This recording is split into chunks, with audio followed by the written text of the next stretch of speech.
श्रोत्यो नमस्कार. आजच्या पाऊल वाटा या कार्यक्रमात मी डॉक्टर श्रीधर आघाव आपणा सर्वांचं मनपूर्वक हार्दिक स्वागत करतोय.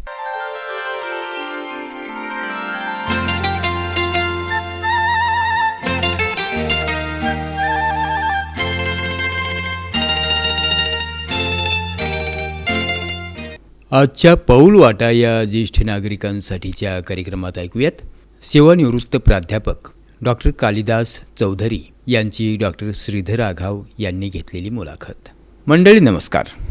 आज आकाशवाणी बीड केंद्राच्या स्टुडिओमध्ये आपण महिला महाविद्यालय गेवराई येथून सेवानिवृत्त झालेले प्राध्यापक डॉक्टर कालिदास चौधरी सर यांना आपल्या भेटीसाठी चर्चा करण्यासाठी निमंत्रित केलेलं आहे. सर, आकाशवाणी बीड केंद्राच्या स्टुडिओमध्ये आपलं मनपूर्वक स्वागत आणि नमस्कार. सर, आपला जन्म कधीचा? 12 जानेवारी 1965. आणि मूळ गाव? मूळ गाव केस तालुक्यामध्ये सावळेश्वर पैठण. बरं. आणि मग बालपण तिथंच गेलं असेल? हो, बालपण तिथंच गेलं. आणि शाळा कितवीपर्यंत तिथं होती? आमच्या मूळ गावी शाळा 7वीपर्यंत. 7वीपर्यंत होती. आणि मग 7वीपर्यंत शिक्षण तुमचं तिथं झालं? हां, मूळ गावीच झालं. हां. लहानपणी काही छंद वगैरे? हो, छंद वगैरे होते ना. खेळायचा छंद होता. हो. कबड्डी. हो. त्यानंतर सूरपारंब्या. हो. तेव्हाचे ते. हां, असे अनेक छंद होते. हो. आणि मध्यम कुटुंबामध्ये, एका शेतकरी कुटुंबामध्ये जन्म झालेला असल्यानंतर हो. एक मानवी जीवनामध्ये हो, शेवटच्या टोकाचं जे जीवन असतं, बरोबर, ते प्रत्येक खेड्यातल्या समुदायामध्ये असतं. हो. अगदी. जिव्हाळा, प्रेम, आपुलकी, हो, एकत्र कुटुंब पद्धती. अगदी बरोबर. ज्या कुटुंबामध्ये मी राहिलो त्या कुटुंबामध्ये 22 माणसं होती. क्या बात आहे. हां, वडिलांसहित 4 जण भाऊ, हो, एक आत्या, हो, आणि आम्ही भावंड सगळी. बरोबर. असं. आणि हे कुटुंब अनेक वर्ष, हो, जवळपास एक 30 वर्ष हो, आजीच्या नियंत्रणाखाली होतं. अच्छा. हां. आणि त्यामुळं एका शिस्तीमध्ये सगळं चालायचं. वा. आणि एकंदर कुटुंब पद्धतीमध्ये सगळ्यांनी छोटं मोठं काम करून हो, ते कुटुंब कसं स्टँड होईल हो, याकडेच सगळ्यांची दृष्टी असायची. बरोबर. आणि आमचे 2 चुलते शिकलेले होते. हां. आई वडील अशिक्षित होते. हो. आणि त्यामुळं त्या शिकलेल्या भावंडांनी हो, काहीतरी करावं हो, अशी हो, वडिलांची नेहमी इच्छा असायची. वा.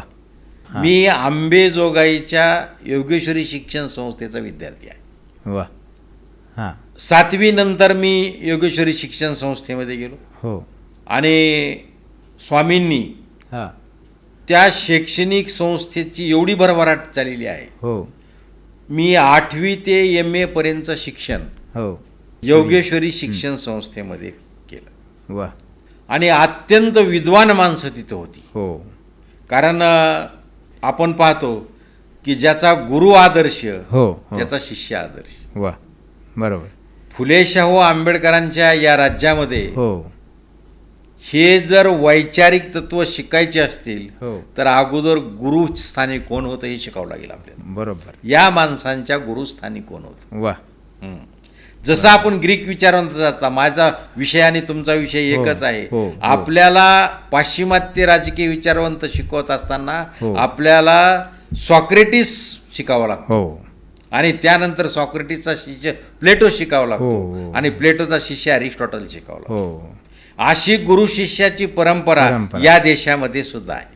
किंबहुना ही परंपरा आपल्या मूळ गावापर्यंत सुद्धा आहे. हो. बरोबर. की गुरु आदर्शवत पाहिजे. आणि गुरु शिष्याची परंपरा जर खंड झाली तर समाज बिघडतो. मग समाज आज जी परिस्थिती आहे, तर मग आम्हाला हायस्कूलला असताना हो सगो सोनपेटकर नावाचे शिक्षक होते, हेडमास्तर. वा. हा. आणि त्या माणसाच्या नियंत्रणाखाली हो ती हायस्कूल चालायचं. फार मोठा हायस्कूल, योगेश्वरीचा म्हणजे नंतर काय बघायचीच करा. हो हो हो आणि तो एक आदर्शवत शिक्षण संस्था आहे. हो. कारण आपण पाहतो की लोभ हो ही गोष्ट मी तिथं पाहिलेली नाही. बरोबर. एका संन्याशाची संस्था आहे ती. वा. स्वामी हे कसे होते? संन्यासी. संन्यासी होते. हो काही नाही. आजही आपण पाहतो की आंबेजोगाई हे मराठवाड्याचं पुणं आहे. मराठवाड्यातलं पुणं. मराठवाड्यातील पुणं आहे. इतकी चांगली माणसं हा. हे मी अनुभवलीत, तुम्ही वाचनातून अनुभवत हो, असताल, हो. त्याबद्दल काहीच दुमत नाही. हो. मग 10वीपर्यंतचा प्रवास माझा योगेश्वरी नूतन विद्यालय आंबेजोगाई. वसतिगृहामध्ये होते का तिथे? नाही, हा. आम्ही रूम करून असायचो. हा. हा. आणि दररोज शाळा. हो आणि विशेष म्हणजे 11वीला गेल्यानंतर, हो आता 11वीला प्रवेश घ्यायचा, हो. तो एक अचंबित करणारा अनुभव होता मला. बरोबर. कारण घरात एकंदरीत शैक्षणिक पार्श्वभूमीच नव्हती काही. हो. ते आमचे जे चुलते होते ते 8वी 9वी पर्यंत शिकले हो. आणि त्यांनी मग शाळा सोडून दिली. तसं शैक्षणिक वातावरण नाही काहीच. हा. मग आपण शिकलं पाहिजे. आणि कुटुंबामध्ये जर माणसं शहाणी असतील हो. तरच ते कुटुंब स्टँड होऊ शकतं. हा. काय बरोबर. बाबासाहेबांनी सांगितलंय, शिक्षण हे वाघिणीचं दूध आहे आणि ते पिलेला माणूस गुरगुरल्याशिवाय राहणार. हो हो हो.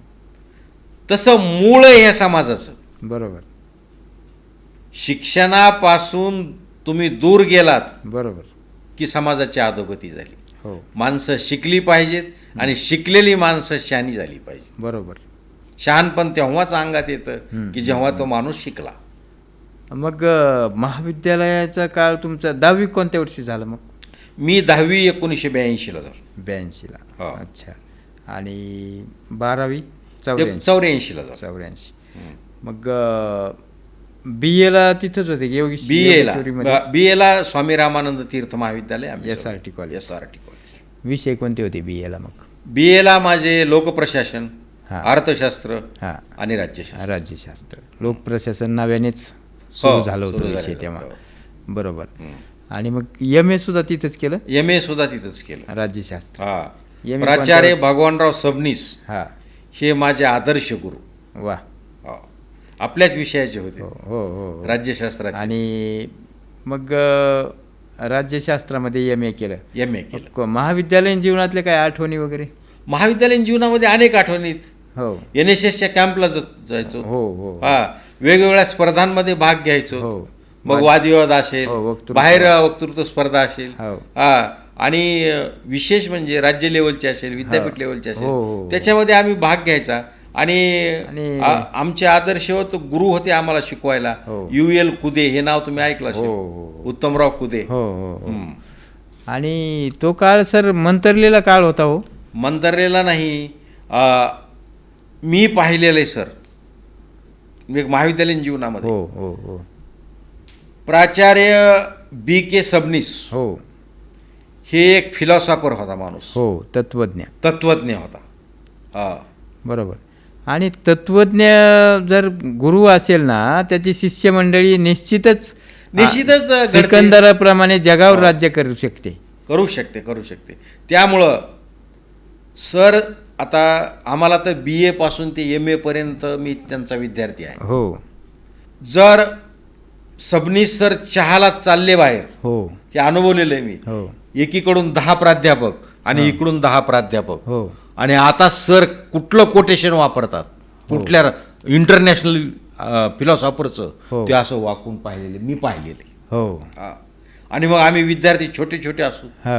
तर मी म्हणायचो काय माणूस या 20-25 प्राध्यापक चहाला जातात. हो. आणि आता प्राचार्य काय बोलतात. हो.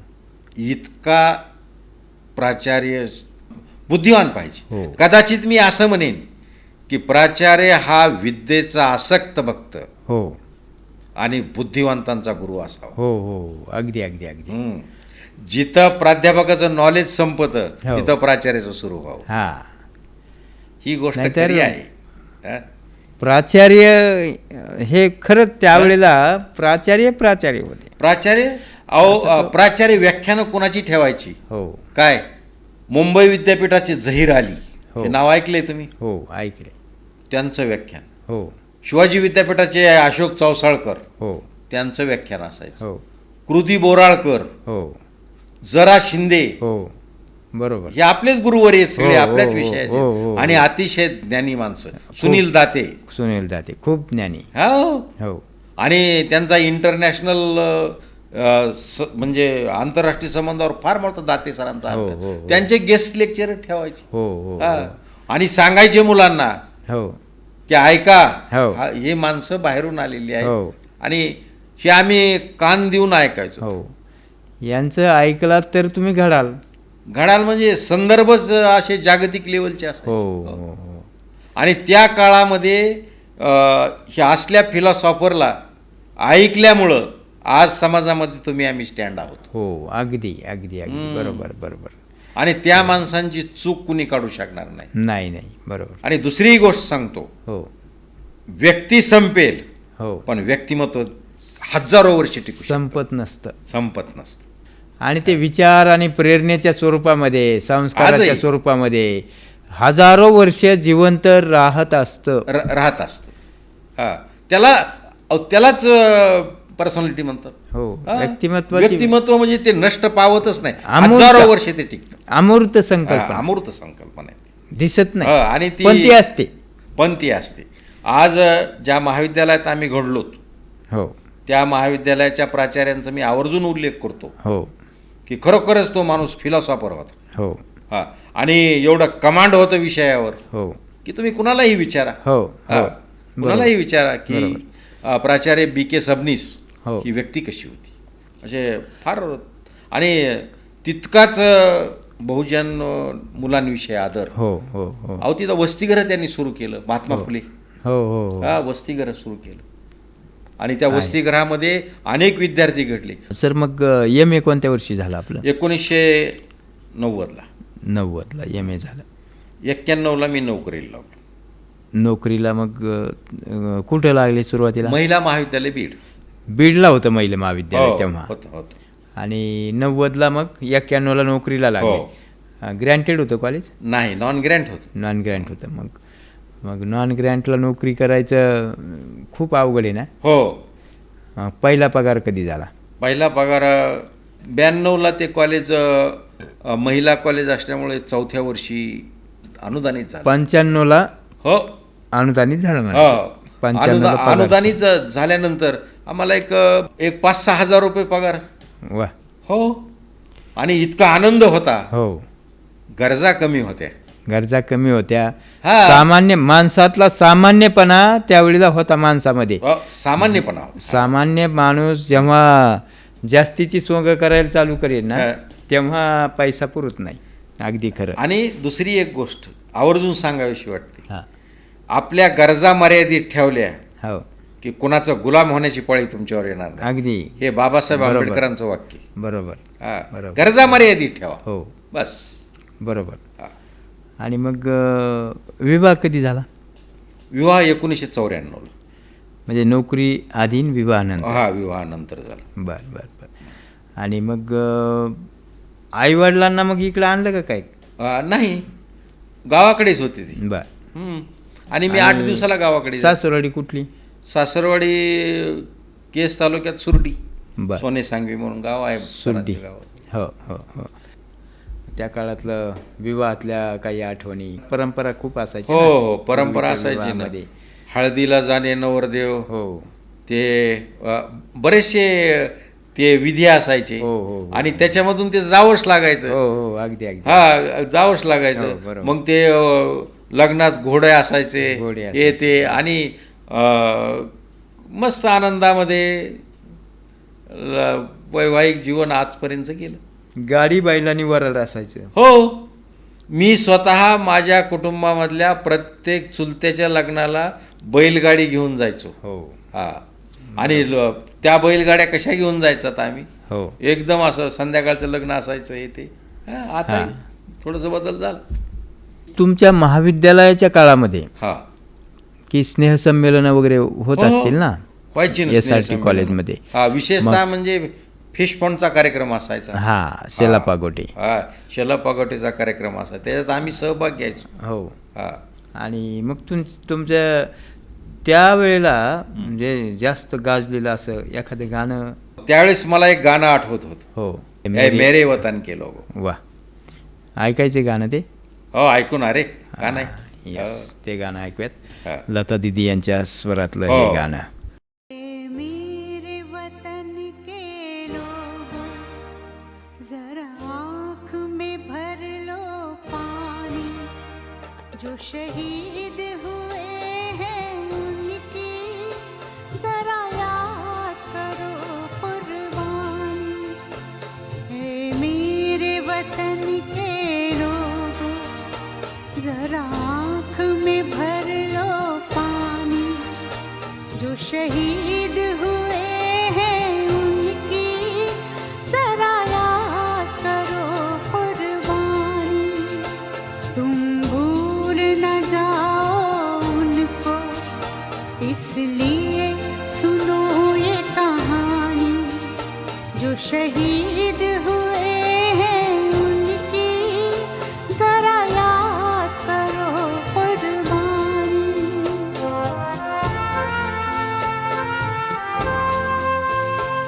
जब घायल हुआ हिमालय, खतरे में पड़ी आजादी, जब तक थी सांस लड़े वो, जब तक थी सांस लड़े वो, फिर अपनी लाश बिछा दी, संगीन पे धर कर माथा, सो गए अमर बलिदानी, जो शहीद हुए हैं उनकी जरा याद करो कुर्बानी.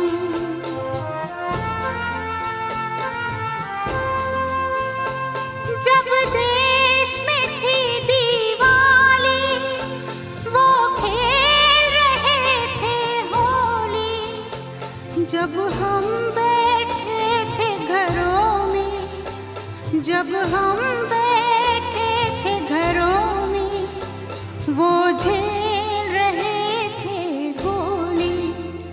थे धन्य जवान वो अपने, थी धन्य वो उनकी जवानी, जो शहीद हुए हैं उनकी जरा याद करो कुर्बानी.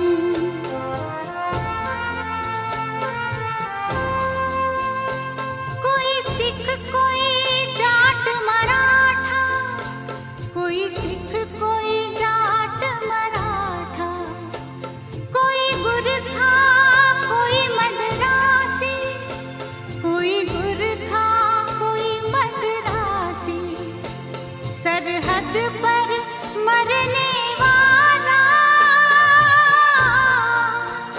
सरहद पर मरने वाला, हर वीर था भारतवासी, जो खून गिरा पर्वत पर, वो खून था हिंदुस्तानी, जो शहीद हुए हैं उनकी जरा याद करो कुर्बानी.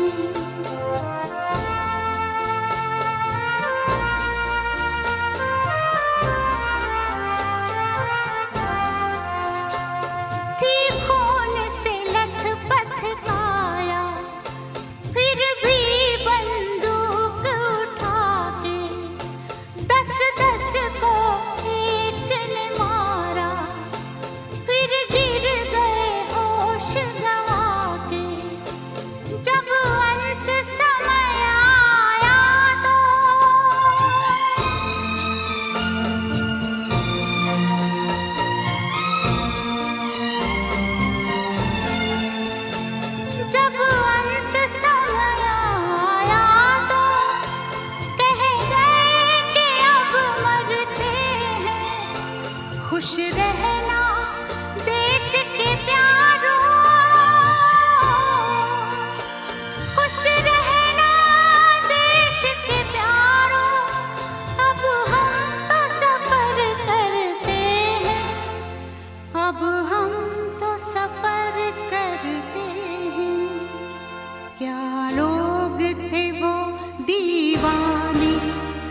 क्या लोग थे वो अभिमानी जो शहीद हुए हैं उनकी जरा याद करो कुर्बानी। तुम भूल न जाओ उनको इसलिए कही ये कहानी जो शहीद हुए हैं उनकी जरा याद करो कुर्बानी। जय हिंद जय हिंद जय हिंद की सेना। जय हिंद जय हिंद जय हिंद की सेना। जय हिंद। तुम्ही लागल्यापासून महिला महाविद्यालयातच होते. हो, माझी बदली झाली 2005ला. हां हां पाटोद्याला. बरोबर बरोबर. 5 ते 2010 पर्यंत हो 5 वर्षे बदली 5 झाली. वर्ष मी तिथंच होतो. सर हां. सध्या म्हणजे दिशाहीन समाज झालेला आहे आपल्याला लक्षात येत आहे, बरोबर. किंवा काही उद्दिष्ट नसलेला समाज. हं. कुठे जायचं आहे माहीत नाही, हं. रस्ता हरवला आहे, एखादा चुकलेला प्रवासी किंवा एखादं चुकलेला पशु पक्षी जसा अंधाधुंद इकडं तिकडं पळतो तशा पद्धतीने ही सध्याची पिढी आपल्याला दिसते. उत्तर आधुनिकतेकडे वाटचाल ऑलरेडी झालेली आहे. मग त्याच्यामुळं त्याच्या पर्यावसान म्हणून आर्थिक प्रश्न, बेकारी, आहे. समाजातली गुन्हेगारी, चंगळवाद हे अनेक प्रश्न हं. निर्माण झालेले आहेत. मग ह्या प्रश्नाबाबत पूर्वी तर हे प्रश्न नव्हते. नव्हते. तुम्ही असे काही संदर्भ सांगितले आता बोलत असताना की ते आदर्शवादी शिक्षण होतं ना तेव्हा. होतं ना. शिक्षक प्राध्यापक खूप आदर्शवादी होते. मग याच्याबद्दल तुम्हाला काय वाटतं? तुम्हाला एक सांगतो, अलीकडची जी एक सोशल सिस्टम आहे, हो ही सिस्टम पूर्णपणे कोलॅप्स झालेली आहे. बरोबर. समाजामध्ये एक तर तुम्हाला कुठं जायचं आहे हो हे तरुणांना मार्गदर्शन करण्यासाठी समाजामध्ये आयडियालिस्टिक लिडरशिप नाही. वा, अजिबात नाही, शून्य. कमतरताच आहे. हो. आणि त्या लिडरशिपची कमतरता असल्यामुळं पूर्वी काय असायचं, लोक संध्याकाळी शेतीतून येऊन मारुतीच्या मंदिरात बसायचे. हो तिथं दर्शन वगैरे घेऊन गप्पा छप्पा व्हायचे. हो आता मी कधी गावाकडे गेलो हो तर त्या मारुतीच्या मंदिरावर कुणीच नसतंय, बरोबर. हनुमंताच्या हां कुणीच नाही. हो नाहीतर आमच्या लहानपणी संध्याकाळी 20-25 वयोवृद्ध माणसं तिथं बसायची. हो हां.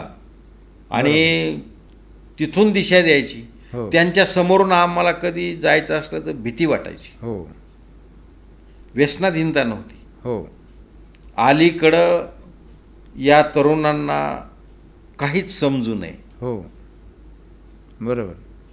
आणि इतका तरुण वर्ग भरकटला आहे, हो त्याला या देशाची पॉलिटिकल सिस्टम हो कारणीभूत आहे. हो हो हो बरोबर. आता हे म्हणलं तर काही फारसं वावगं होणार नाही. अगदी अगदी अगदी बरोबर. कारण उद्योगधंदे सोडून हो तुम्ही वेगळंच करीत राहायला हो लागलात. हो हो फार. आणि यात गेल्या 30-35 वर्षामध्ये पूर्ण टर्न घेतलेला आहे व्यवस्थेने. अगदी अगदी बरोबर. आणि हे जे दिशाहीन वातावरण त्याच्यामुळेच झालेलं आहे. त्याच्यामुळे झालेलं आहे. कारण नाहीच काही राहिलंच नाही आता. सर आपल्या आयुष्यामध्ये आता संध्याकाळी आहोत आपण आणि सांज वेळेचं वातावरण आता उतार काळ म्हटलं तरी काही वावगं होणार नाही.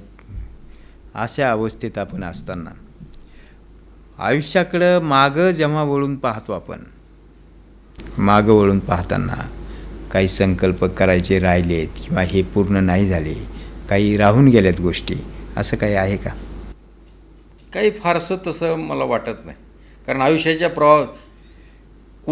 कुठल्याच माणसाचं जीवन हे परिपूर्ण होत नाही. हो बरोबर बरोबर. माणूस फक्त एकाच गोष्टीवर जगतो, तो म्हणजे जीवनातला आशावाद. हो हो हो बरोबर. आणि तो आशावाद हो शेवटपर्यंत टिकून राहतो. बरोबर.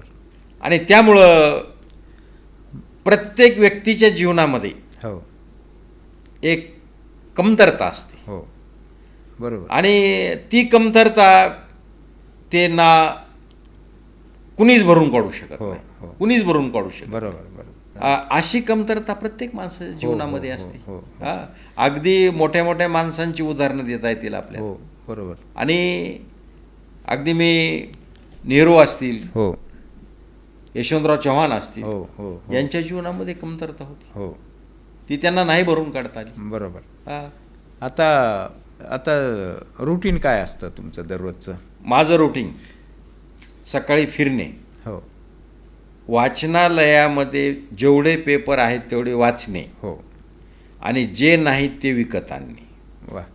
हा, आजही दररोज 1 तासभर वाचनाचा छंद जोपासण्याचं काम मी केलेलं आहे. तुम्ही खूप छान बोलता. हं. असं बरेच लोक या शिक्षण चळवळीमध्ये काम करणारे खूप लोक सांगतात. हं. आणि तुम्हाला ओळखत नाही असं कुणीच नाही. बहुतेक मराठवाड्यामध्ये हं. शिक्षण क्षेत्रामध्ये दादा म्हणून आपली ओळख आहे. हो. तर मग याच्यामध्ये तुम्ही बोलता खूप छान. मग त्याला लिहितं केलं पाहिजे आपण, असं नाही वाटत? सांगतो. 2 जून 1994ला माझा अपघात झाला होता, हो आणि त्या अपघातामध्ये माझा उजवा हात जरा हो म्हणजे काम करत, हो हो त्याच्यामुळं त्याच्यामुळं प्लेट आहेत, हो हो हो त्याच्यामुळं तो 90 अँगलला वळत नाही. हा. मला लिहायचं, हो. लिहिण्याचा छंद आहे, वाचण्याचा हो, छंद हो, आहे. पण परिस्थिती अशी होती की मी जर 10 मिनिट या हाताने लिहिलं हो. तर हाताला जरा थोडासा पेन होतो, कळ बरोबर, लागते. आणि बरोबर. आता उतार वयामध्ये म्हणा हो, किंवा हो, हो, हो. आयुष्याच्या सायंकाळाकडे आपण चाललेलो आहोत, हो थोडासा उत्साह कमी होतो, उत्साह कमी होतो. कुणाचाही होतो. हो. उत्साह काय असतं, एखाद्या व्यक्तीचा उत्साह तो काही दीर्घकाळ टिकून राहत नाही. बरोबर. त्याच्यामुळे त्याला एक नैसर्गिक मर्यादा आहेत. तुमच्या जीवनाला कलाटणी देणारं किंवा तुमच्या सगळ्यात आवडीचं, हं. आता आपण बोलणार आहेत त्या व्यक्तिमत्वाला, हं. असं व्यक्तिमत्व कोणतं आहे जे की खूप तुम्हाला आवडतं? माझ्या जीवनामध्ये माझे मामा हे त्या काळातले, हो म्हणजे 70च्या दशकातले वा. ते MA होते. वा. आणि आम्ही त्यांना आमचे म्हणजे आई मावशा वगैरे त्यांना शाळेतले मामा म्हणायचे. वा त्यांचा प्रभाव माझ्यावर फार झाला. वा. बरोबर. मग ते BA वगैरे झालेले होते, म्हणलं आपणही मामांसारखं शिकायचं. आणि अत्यंत कमालीची खेड्यामध्ये काय असते परिस्थिती, हो, हो. पण त्या परिस्थितीतून सुद्धा मामा शिकले आणि चांगल्या ठिकाणी नोकरीला लागले होते. हो, हो, पण हो. ते कालांतराने थोडंसं झालं, मग वारले. त्यांची आठवण येते आता? हो, त्यांची आठवण तर म्हणजे त्यांना काय बोलाल? असं मला वाटतंय की मामांच्या ज्या इच्छा होत्या हो त्या भाच्याकडून निश्चित कंप्लीट झालेल्या आहेत, असा संदेश मी मामाला देऊ इच्छितो. वा सर, खूप छान. मंडळी, आज आपण प्राध्यापक डॉक्टर कालिदास चौधरी सरांच्या जीवनाचा प्रवास उलगडला त्यांच्याच शब्दामध्ये. सर, आपण आपला वेळात वेळ काढून आकाशवाणी बीड केंद्राच्या पाऊलवाटा कार्यक्रमासाठी उपस्थित राहिलात आणि आपले अनमोल विचार आमच्या सर्व श्रोत्यांपर्यंत पोहोचवलेत आणि त्यांना मंत्रमुग्ध केलेत. त्याबद्दल सर्व परिवाराच्या वतीने, श्रोत्यांच्या वतीने मी आपलं मनपूर्वक आभार व्यक्त करतो आणि ही मुलाखत या ठिकाणी समाप्त करतो. नमस्कार. नमस्कार.